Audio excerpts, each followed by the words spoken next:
A Cursed Tale by Jane Ryan.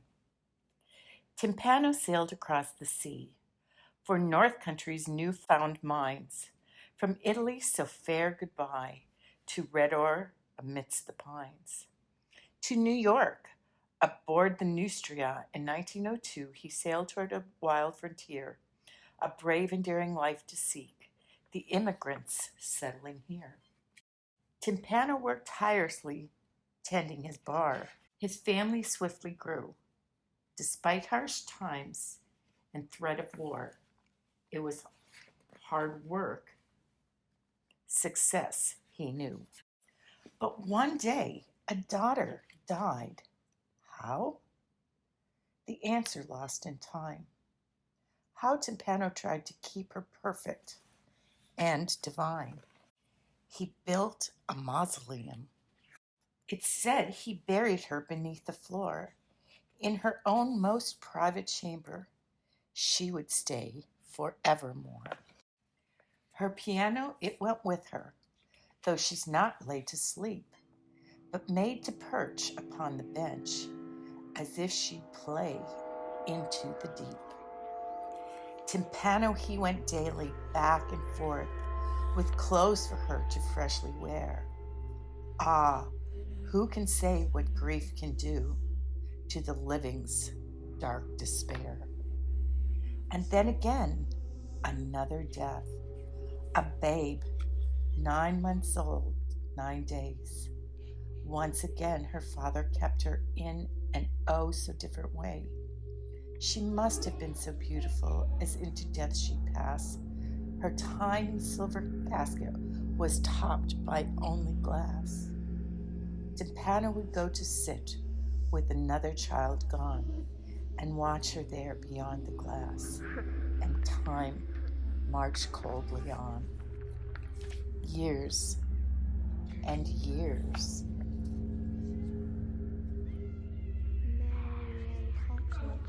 Passed. Then, in the bitter of November, Timpano's wife, she passed away. Was it then his mind began to break so bleak this parting day? For he asked her face be cast in wax.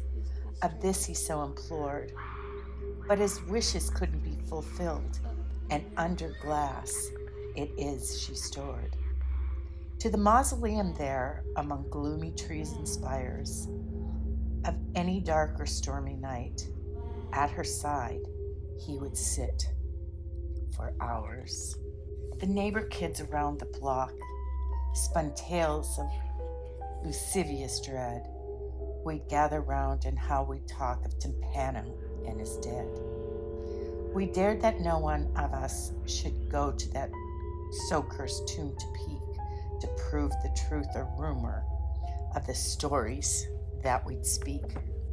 One night, we crept past mossy stones. We went, my friends and I, to that eerie cemetery to wait, to giggle and whisper and spy. There ahead the tomb loomed waiting, door ajar. Could the rumors have been true? Dusk's light now swiftly fading. What horrors lay beyond our view?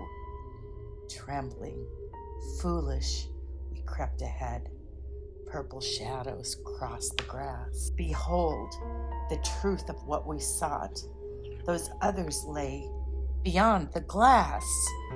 Oh, Lordy, rumor now was truth. Timpano heard us, spun to stare as we fled over blood ice cold, away, away, away from there. Something tripped me. I went sprawling, and terrified, I simply froze. My friends too far away to hear me calling. Then up Timpano rose. His face like bone, his eyes furious red. He pointed to me, growled, and said, "You know my secret, how you dare!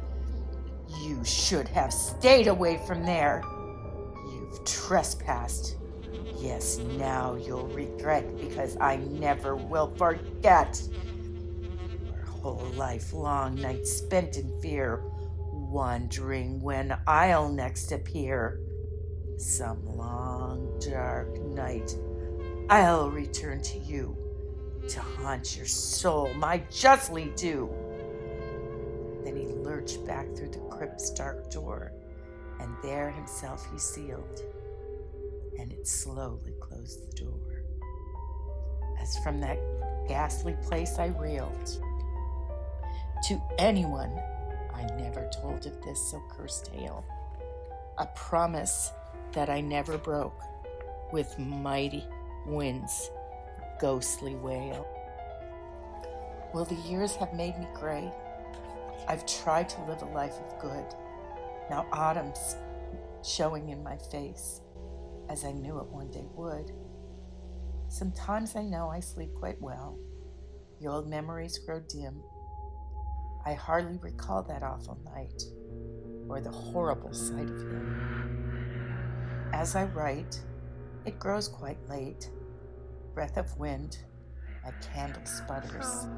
I stir the fire upon the hearth and go to close the shutters.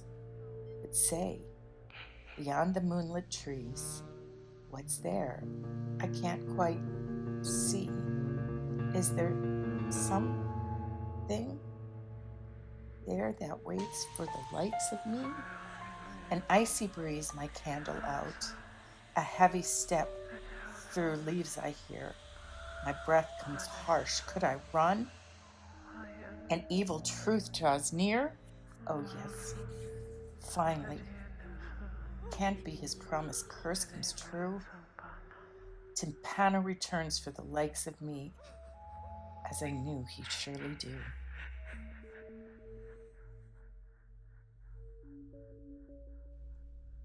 Fini.